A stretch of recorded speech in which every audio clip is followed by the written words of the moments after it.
wakaalada wararka AP ayaa qortay Ilhaan Cumar oo ka tirsan baarlamaanka Mareykanka in ay xiriirka u jarayso shirkadda uu leeyahay ninkeeda cadaanka ah ee Tim Maynard la yiraahdo kadib markii ay ku guuleysatay tartankeedii doorashada dhawaantan. warsidaha Star Tribune ayaa sheekadan qoray isagoo sheegay in Ilhaan Cumar ay doonayso in ay taageerayaasheeda ku qanciso inuusan jirin dhaqaale ay siisay shirkadda E Street Group oo uu leeyahay ninkeeda Tim Maynard oo ay isguursadeen bishii Maarso ee sanadkan. Tim Maynard waxa uu Ilhaan u ahaa la taliyaheeda qaaska ee xagga doorashada kahor inta aysan isguursan, waana ninka loo badinayo in uu baabi'iyay guurkii hore ee ka dhaxeeyay Ilhaan iyo Axmed Xirsi oo 3 caruur ah isu dhaleen. kahor inta aysan Ilhaan guursan ninkan cadaanka ayaa warbaahinta Mareykanka oo ay ka mid tahay Fox News waxay baahiyeen in uu jiray xiriir haasaawe oo u dhaxeeyay Ilhaan Cumar iyo Maynard kaasoo soo shaac baxay sanadkii la soo dhaafay kadib markii xaaska ay wada joogeen Maynard oo lagu magacaabo Beth Maynard oo 55 sano jir ahayd ay dalbatay furiin. warbaahinta Fox News waxa kaloo ay ku warantay in xaaskii hore ee Maynard ay dalbatay furiin kadib markii ay tuhuntay in saygeeda uu xiriir jaceer la lahaa Ilhaan Cumar. Ilhaan Cumar waxay noqotay gabadhii ugu horeysay oo Soomaali ah, madow ah, muslim ah, xijaaban oo 5 sano ka hor loo doortay in ay xildhibaan xisbiga dimuqraadiga ah ugu matasho degmada shanaad ee Minnesota. Ilhaan oo ka soo jeeda jaaliyadda Soomaalida ee dalka Mareykanka ayaa sheegtay in ay rabto in ay hubiso taageerayaasheeda inaysan dhumin oo ay dareemaan inaysan jirin wax la fahmi karo oo ku saabsan shirkadda E Street Group inay siisay dhaqaale fara badan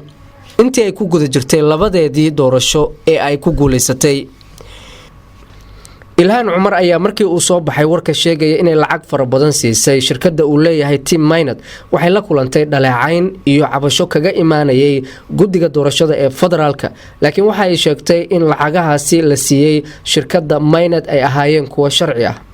email ay u dirtay taageerayaasheeda maalintii shalay, Ilhaan waxay ku sheegtay in ololaheeda uu joojinayo qandaraaskii ay la gashay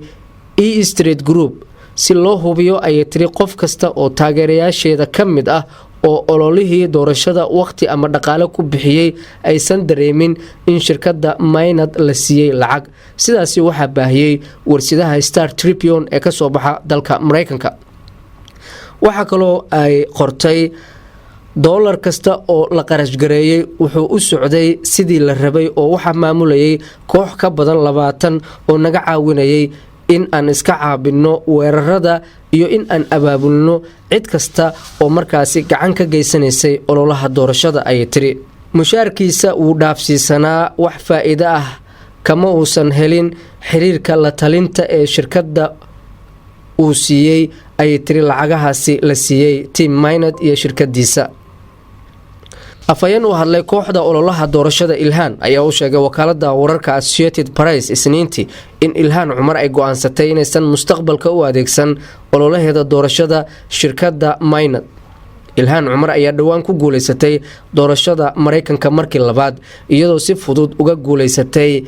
Leslie Johnson oo ka tirsan xisbiga Jamhuuriga ayna ku tartameen degmada shanaad ee aadka loogu loolamay. waxaa sidoo kale ay horey uga guuleysatay kursigan markii lagu jiray doorashada isla xisbiga Melton Maxis oo tartankiisii si fiican loo maalgeliyay, laakiin muujiyay inuu jiray Ilhaan Cumar iyo Maynard inuu xiriir ka dhaxeeyay. Ilhaan Cumar ayaa u sheegtay taageerayaasheeda waxaad u qalantaan in aad ka mid noqotaan dhaqdhaqaaqa aan isku halayn karo,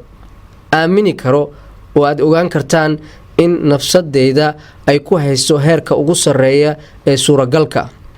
ololaha Ilhaan waxa ganacsi weyn u ahaa shirkadda E Street Group.